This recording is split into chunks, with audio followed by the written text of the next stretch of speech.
જો બા આપણે છે ને રોડ ઉપર ગમે ત્યારે ગાડી હાંકતા હોય ને ત્યારે તમે જો 40 42 ને છેલ્લી 50 સુધી હું હાંકી શકું, કારણ કે મારી તાકાત જ એટલી છે કે હું એટલી વગા કંટ્રોલ કરી શકું. કારણ કે પછી લઈને કોક સામો આવ્યો ને ધડ દઈને ધડાકો બોલાવી દીધો હોય તો પછી આપણી યાર કોઈ હોય નહીં, એકલા હોય. હવે ફોને કોણ કરી દે મારા વાલા. માટે રોડે ગમે ત્યારે તમે ગાડી હાંકો તો મારી ગાડીના તમને આમાં દેખાય છે કે હું કેટલી કંટ્રોલથી ગાડી હાંકી શકું.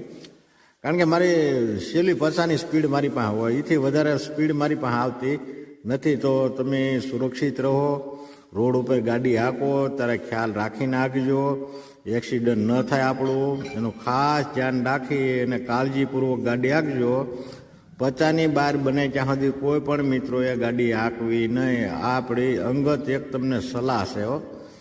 અને જેને ભાઈ આમાં એમ લાગે કે નહીં બરોબર સલાહ છે તો માનવી, નકર પછી તમે તમારે કેળે હું મારે કેળે. સુરક્ષિત રહો, આબાદ રહો. જય હિન્દ.